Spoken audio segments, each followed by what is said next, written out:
உங்களுக்கு நிம்மதி உண்டாகுவதாக.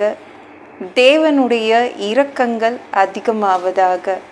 தேவன் என்ன சொல்கிறாங்கன்னா, ஏசாயா 61:7, உங்கள் வெட்கத்துக்கு பதிலாக இரண்டத்தனையாய் பதில் வரும். என்னங்க, நான் தேவனோடு ரொம்ப நெருங்கி இருக்கிறேங்க, நல்லா இருந்தேன், இன்னும் நல்லா தான் இருக்கேன். ஆனால் பலன் வரும்னு எதிர்பார்த்தேன். தேவனோடு நல்ல உறவு இருக்குது, சரி நிறைய பலன் வரும், நிறைய ஆசீர்வாதங்கள் வரும்னு நினச்சா எனக்கு நிறைய வெக்கங்கள் அவமானங்கள் வந்திருக்குது. ஏன் இப்படி நடக்குது? நான் எதிர்பார்த்த அந்த பலன் வரலையே, ஏன் இந்த அவமானங்கள்? இதெல்லாம் எனக்கு நடக்கக்கூடாதுங்க, நான் அந்தளவு தேவனோடு உறவு வச்சுருக்கேன் அப்படின்னு சொல்கிறீங்களா? இது ஏன் நடந்துச்சு அப்படின்னு கேட்குறீங்கல்ல. தேவன் உங்கள் வெக்கத்துக்கு பதிலாக இரண்டத்தனையாய் உங்களுக்கு பலனை கொடுப்பார். நீங்கள் எதிர்பார்த்தீங்க பார்த்தீங்களா ஒரு பலனு, அந்த பலனை டபுளாக கொடுக்குறாரு, ரெண்டாக ஆக்கி ரெண்டத்தனையாய் கொடுக்குறாரு. உங்களுக்காக எவ்வளோ வரணும்னு நினச்சிங்களோ அது டபுளாக வருங்க, சரிங்களா? அதெல்லாம் தேவன்கிட்ட இருந்து நீங்கள் ரெண்டத்தனையாய் பெற்றுக்கொள்வீங்க. அவர் கொடுக்க ரெடி, சரிங்களா? அவர் உங்களுடைய வெக்கத்தையும் அவமானத்தையும் துடைக்கணும் அப்படின்காக 2 மடங்கு பலனை கொடுக்குறாரு, தொடச்சிடுவார், உங்களை சந்தோஷப்படுத்துவாருங்க. இங்கெல்லாம் நான் அந்தஸ்தில் ஏறணும்னு நினைக்கிறேன், ஆனால் அந்த இடத்துல தான் நான் இறங்கி கிடக்கிறேன், கவலைப்படுறீங்களா? அந்த இடத்துல உங்களுக்கு ரெட்டிப்பான பலன் வரும். நீங்கள் எந்த இடத்துல உயரணும்னு நினைக்கிறீங்களோ அந்த இடத்துல தேவன் ரெட்டிப்பான பலன் கொடுத்து உங்களை நிரப்புவார்.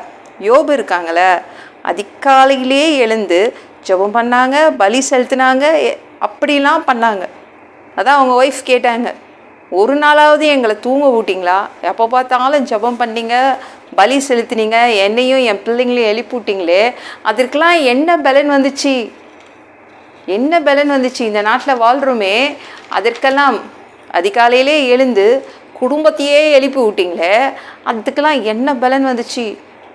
அசிங்கம் தான் பட்டோம் இந்த ஊரில் அப்படின்னு தான் நம்ம யோபுடைய மனைவிக்கு ஆதங்கம். தேவன் என்ன பண்ணார்?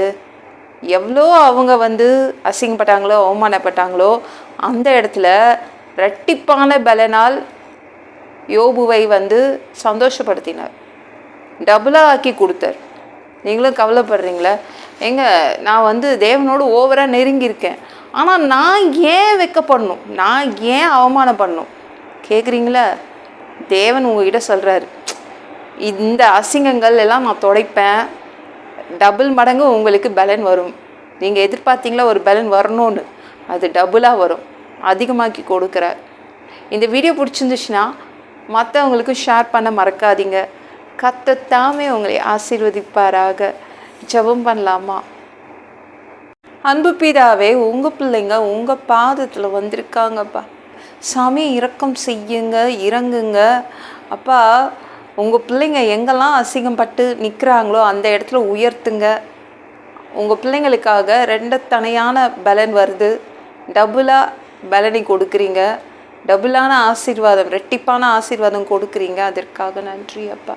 எல்லாம் பொல்லாத பிசாசுகள், ஏவல்கள், மந்திரங்கள், தற்கொலை ஆவிகள், பயத்தின் ஆவிகள், பலவீனப்படுத்துகின்ற ஆவிகள் எல்லாம் இயேசு என்ற பெயரினை கொண்டு துரத்துகிறேன். ஓடிப்போ.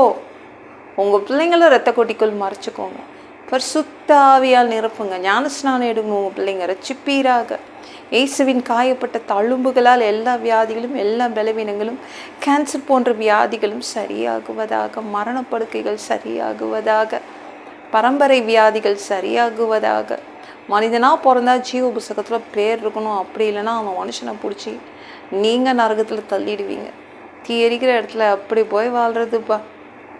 சாமி, பரலோகத்துக்கு வர்றதுக்கு ஆசைப்படுறோம், அடித்து உதச்சி திருத்தி பரலோகத்துக்கே அனுப்பிடுங்க பா.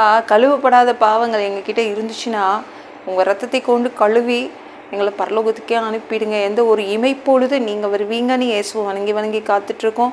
பரிசுத்தமாக வாழ்ந்து காத்துட்ருக்கோம். அந்த ஒரு இமைப்பொழுதில் உங்களுக்கு ஒப்பான ஒரு உடம்பு எங்களுக்கு கொடுக்கப்படும். அதை பெற்றுக்கொண்டு மத்தியமானத்தில் உங்களை சந்திக்க வருவோம். அந்த தருணத்தை இழந்துடக்கூடாதுப்பா. ஒரு மனிதனால் பரிசுத்தமாக வாழ்றது கூடாத விஷயம்.